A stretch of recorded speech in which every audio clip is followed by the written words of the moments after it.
Сәлем достар, Python негіздері курсының 10-шы сабағына қош келдің. Бүгін біз бұл сабақта файлдармен жұмыс жасауды үйренетін боламыз. Яғни файлдарды қалай ашуға, оқуға және жазуға болатын қарапайым мысалдармен түсіндіріп беремін. Мысалы үшін біз өзіміздің жазбаларымызды node.txt деген файлға салып, сақтап, кейін оны қайта оқиық. Не себепті бізге бұл тақырып маңызды? Себебі бізде Pythonда күнделікті файлдармен жұмыс жасау жиі, және мысалы үшін деректерді сақтайтын кезде бір қолданушының бір жеке деректерін файл, лог сияқты заттарды файлдарға сақтап, кейін қайта оқыған бізге тиімді болады. Жақсы, енді файлмен жұмыс жасауды көрсетейін.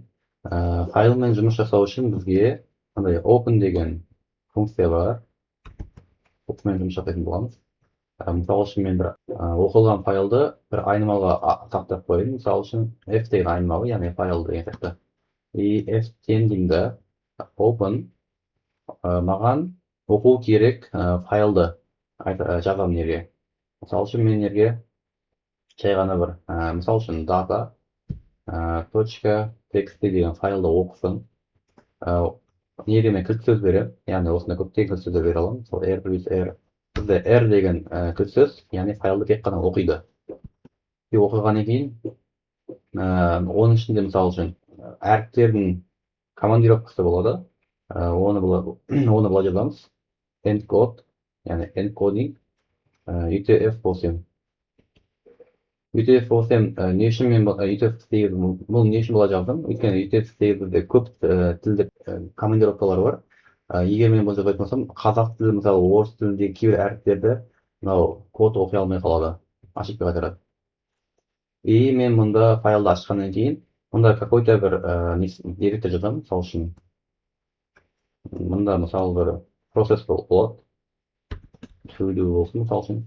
Одан кейін файлды оқығаннан кейін жерге бір істейтін әрекетті жазамын. Одан кейін барып мен файлды обязательно жауабым керек. Яғни мен f.closing. Себебі бұлай close жаппаса менде файлдың түрінде бос память қалып кетеді. Қазір менде ошибка шығады. Себебі менде мынандай data.txt деген файл жоқ, ал read бізде оқу керек. Мысалы үшін мен мұнда txt ашайын. Data.txt деген файл аштым, уже менде дайын тұр. Оның ішінде дым жоқ, бірақ экранда менде кодын жұмыс істеп тұр, яғни менде файл оқылды, бірақ оның ішінде дым жоқ. Бірақ бізде постоянно close'ды жауып жүру бізге ыңғайсыз. Кейде ұмытып кеткен жағдайда ол бізге андай бос память алып қалуға қауіп төндіреді. Сол үшін біз бұл тәсіл сәл андай ыңғайсыздау, тиімді тәсіл бар. With деген нәрсені қолданамыз. Яғни with деген операторды. Ол не істейді? Кетеміз. With open деймін. With open. Экранда data.txt, яғни data.txt оқимын. Маған тек қана оқу керек. R деп жазамын. Және менде encoding, яғни оқитын тілдері барлық тілдері, мысалы UTF-8.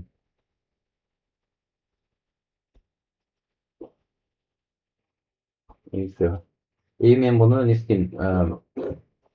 Неге f деймін да? F деген ретінде қабылдау керек, ретінде деген мағына. Мен бұны f ретінде, яғни f деген айнымалы ретінде жасаймын, яғни with f. Жауабым. И мен тұрамын да, просто дайын. Бұл жерде with арқылы жасаған кезде автоматын файлды өзі close етеді. И мұнда мен какой-то бір to-ді жазамын. To-do. И все. Болды. Мысалы үшін, давайте менде датаның ішінде бір мәлімет енгізейін. Stack hello деп жазып қойсам да, бір мәлімет енгізіп қойдым. И мен тұрамын. Text деймін. Text деген бір айнымалы ашайын. Text бізде не істейді? Осы файлды оқиды. Яғни read деп жазамын. И все. И маған print text десем, файл шығарып береді. Hello деген сөзді оқыдым, мысалы. Егер тұрған. Ал мен тағы бүйтіп қоятын болсам, бұны да оқиды. Міне. Бұл жерде көптеген амалдар бар. Істеу керек амалдар. Бізде көп қолданатындардың бірі. Бізде бірінші амал бізде read, яғни тек қана оқу. Екінші амал бізде W, яғни write, бұл жазады бізге, тек қана жазады. Ал сосын бізде үшінші амал бізде тағы append, яғни қосады, элемент, то есть тағын қосамыз. Тағы көп қолданатын бірі R қосу, R+. R+ бізде оқиды, сосын жазады. Яғни мына екеуі бірігіп қалған түрі. R мен W-дің біріккен түрі. Жақсы, енді қарапайым бір мысал көрсетейін. Давайте біз мына write-ке жазып көрейік. Енді, так, маған note деген текст деп болсын, и оған жазуым керек. Write. Не жазуым керек? Кейін. Яғни f.write. Мен жазамын. Так. Сәлем. Әлемді жазайын. Итрамда мына жерге бұл екінші мысалы жол дейсің. Если предишін емес, мен endline қойын, яғни next line деген.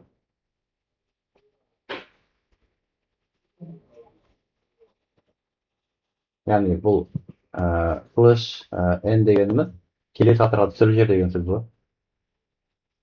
И менде уже дайын болды. И мұнда автоматтың өзі note деген файл пайда болды.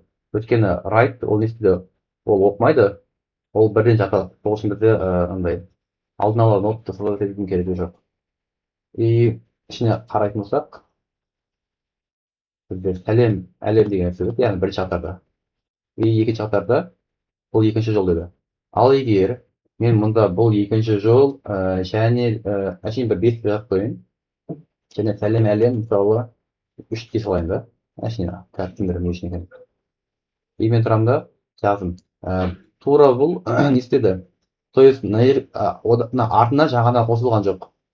Тек бұрынғы жазғанның бәрін өшіп тастады да, қайтадан андай жаңа жазу логикасын жазды.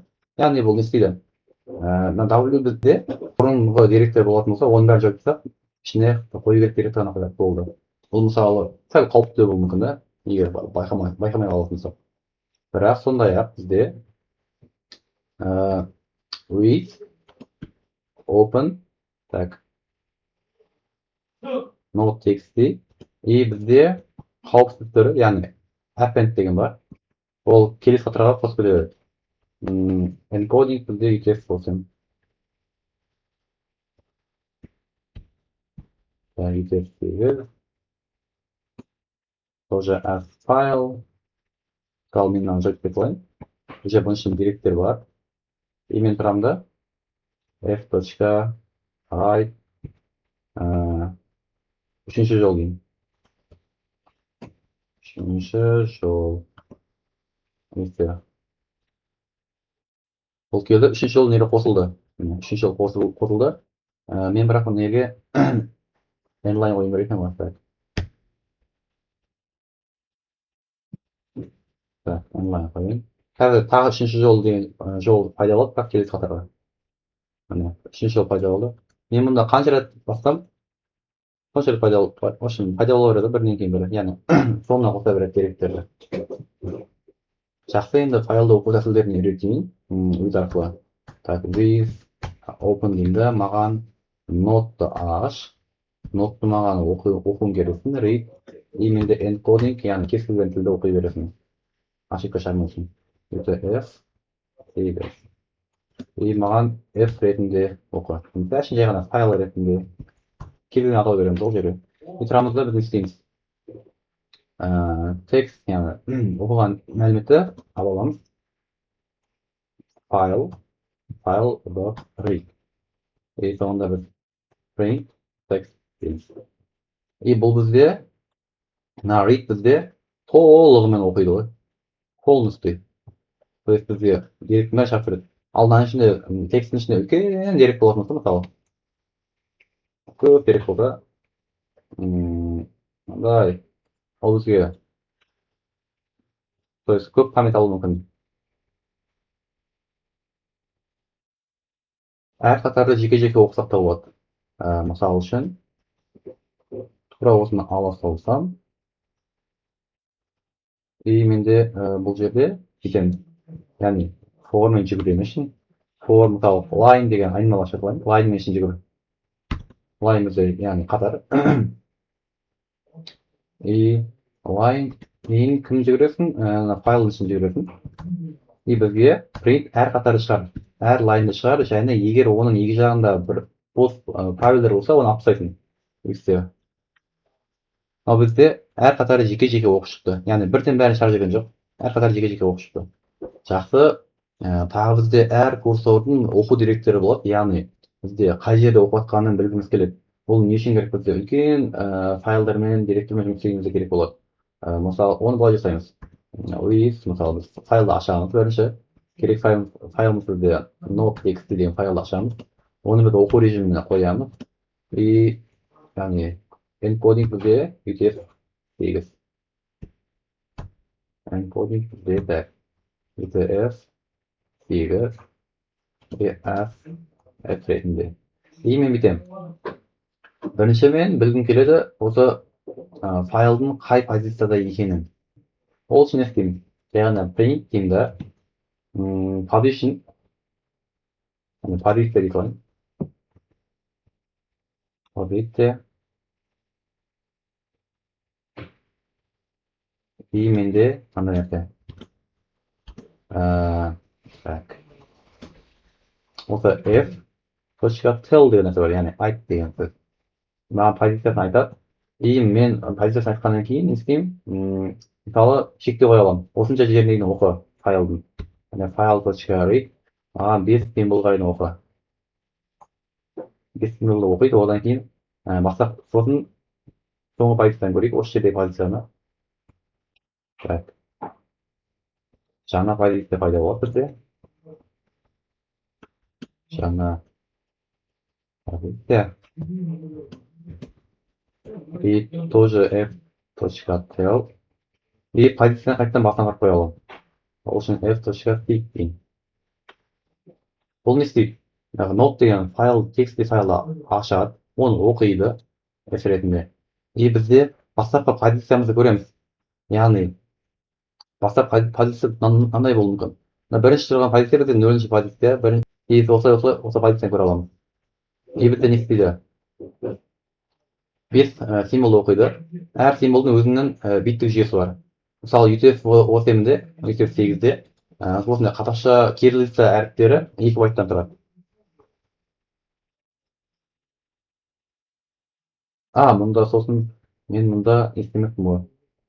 Қай позиция апару керек айтпақпын ғой. 0-ші позиция апарсын. Ең басына.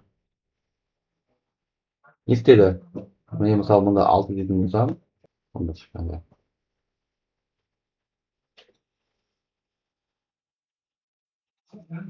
Қарайық, бұл не істеді?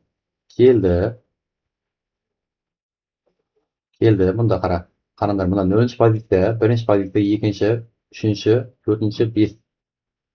Осы жерге оқиды бізге. И бізде қара, осы позицияны бізге байтын шығарып береді. То есть бізде айттым ғой, UTF-8-де кириллица әріптері 2 байттан тұрады. 2 байт. Мен мұнда read 5 кейін оқы дедім, яғни 5 символ оқисың. Мұнда 1, 2, 3, 4, 5 символ. Сәлем дегенде 5 символ бар. И тұрады каждый 2 байттан бізде ең соңғы позиция, онда ол 10-ші байтқа тең. Ал егер мен мұнда 6 деп жазатын болсам, ол менде 11 шықты. Неге? Өйткені арасында бос правил бар, бос орын. Ал бос орын бізде 1 байтқа тең. И тұрады, тамен егер 7 дейтін болсам, 13 шығарады. Келеді дағына.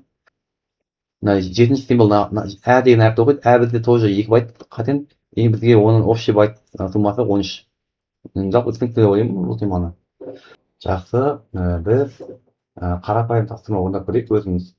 Мысалы үшін біз жаңадан файл ашамыз. И ол жерге адамның не істегендерін сақтап отыратын нәрсе болсын. Былай болсын.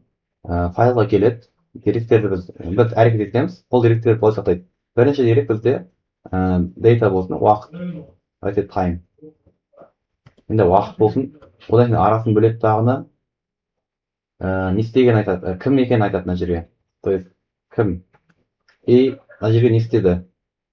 Мысалы, яғни істеген әрекеті лог деп қоя салайын. И все. Осындай форматта бізге деректерді енгізсін. Ол үшін біз функция ашамыз. Функцияда біз не істейміз? Def log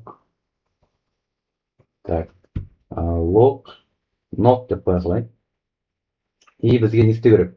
Бізге бірінші адамның аты керек және оның әрекеті керек. Бізге name және action әрекеті. И біз бірінші сосын бізге уақыт керек. Ал уақытты Pythonда уақытты алатын арнайы библиотекасы бар. Ол бізде оны алдағы уақытта үйретемін. Қазір жаза берейік. From data time import data time. Яғни data time деген модульдің ішінен осы data time деген библиотеканы ал дедім. Не тұрамын, не деу, файл ашамын. With open файлды ашқаннан кейін не істеймін? Мынандай файл болсын. Так, log.txt деген файлды аштым. И оған біз қосуымыз керек. Яғни әр постоянно деректі жаңарып отырады, ол бірінен кейін бірі қосылу керек. Осы біз A деген append қоямыз. И бізде encoding бізде постоянно UTF келеді.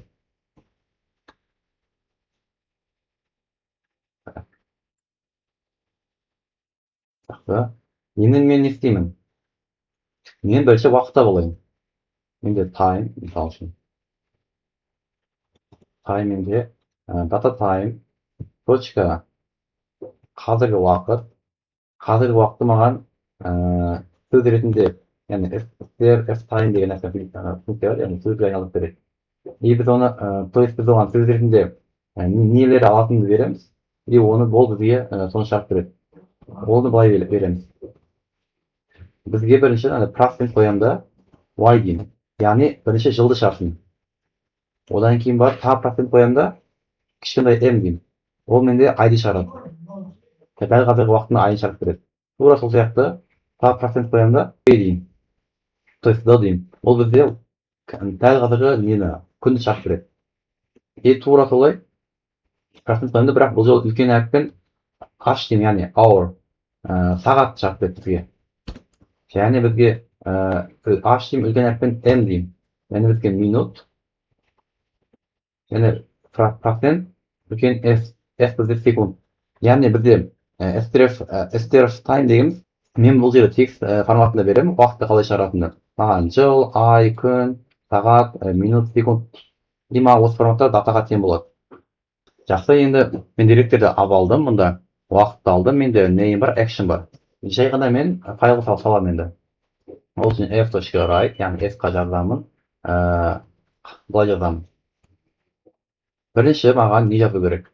Бірінші маған уақыт керек, time. Арасынан онды тік-сызықша қой. Сосын маған name керек. Тағы да тік-сызықша қоямын. Сосын бізге оның әрекеті керек, яғни action. И все. Бізде кодымыз дайын. Енді мен жай ғана функцияны шақырамын. Ол үшін істеймін жай ғана log not деймді. Name және action беремін. Name бізде мысал үшін Жәнібек болсын. Мысалы код жазды. И мына жерге мысалы Арсен істеді. Арсен домбыра ойнады. Тағы да жазыла мысалы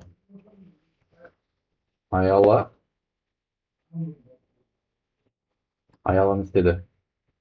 Ән жазды. Экранда тағы біреу болсын. Мысалы ғалым деген біреу болсын. Ғалым істеді. Ғалым ұбт-ға дайындалды.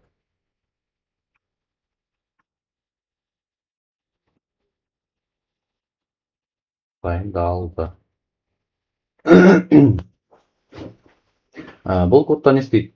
Уақыт алу үшін мен data time деген библиотеканы қолдандым, яғни просто Мен оған script time, мен оған үлгіні беремін. Үлгі бойынша маған дәл қазіргі уақытта шығарып береді. Яғни data time now. И мен файлға енгіземін write арқылы. Бірінші time деңіз, name, сосын әрекет деңіз.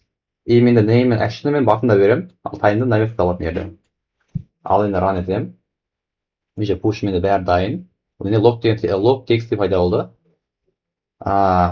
Так, бізде бәрі берілген, мысалы мынандай уақытта Жәнібек код жазды, осындай. Бірақ бізде постоянно не істеу керек? Келесі саққа түсіп отыру керек. Ол үшін мен slash n деймін. Яғни постоянно келесі саққа түсіп отыру керек. И мен логтың ішін таблап бере қояйын. И қайтадан run етемін.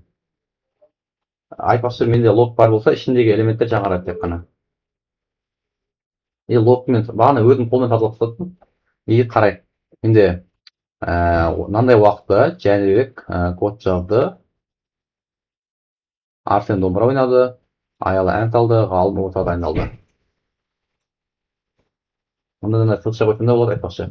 То есть уақытты белгілеу үшін.